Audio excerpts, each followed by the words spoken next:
So the story that's happening here is a story that's taking place over several chapters. Tough that it's cut, so to speak, as we have to study this in manageable bite-sized pieces.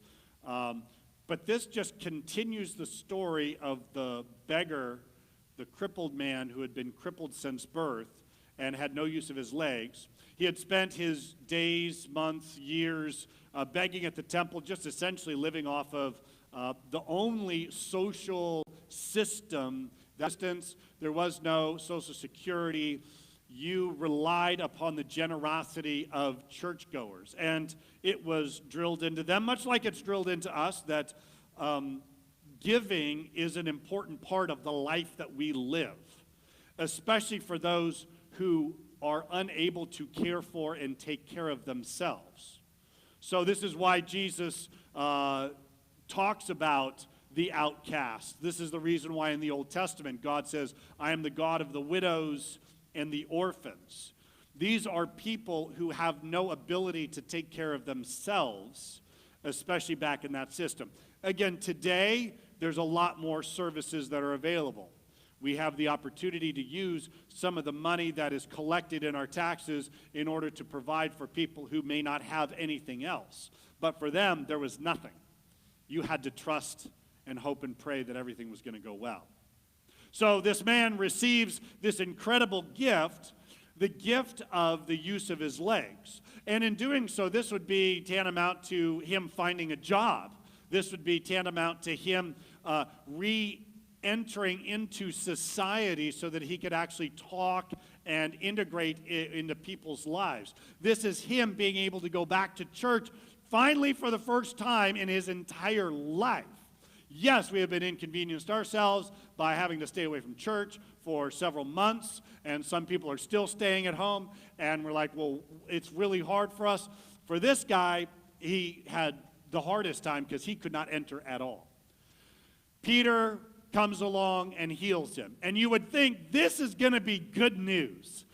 This has to end somehow positively. Well, leave it to the religious leadership to really mess things up.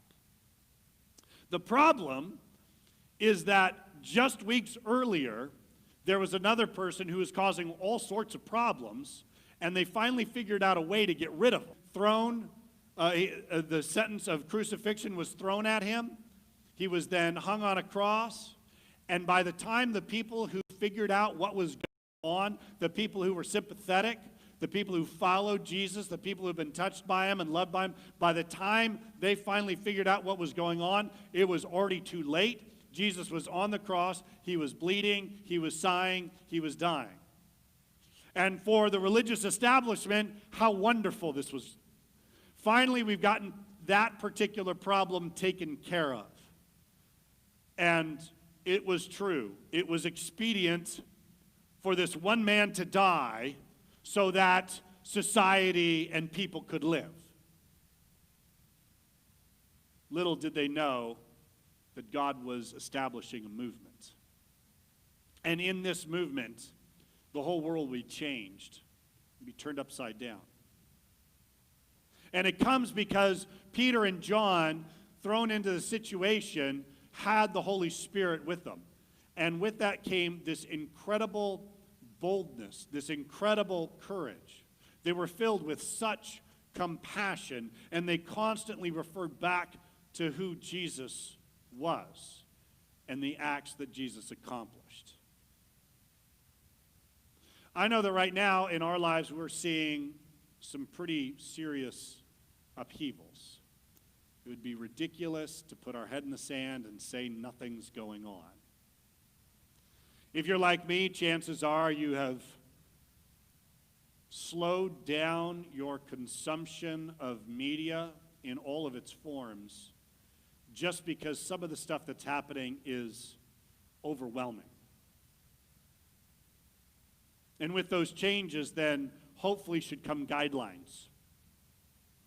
For us as Christians, we have been given some amazing guidelines to follow to help us navigate when upheavals happen.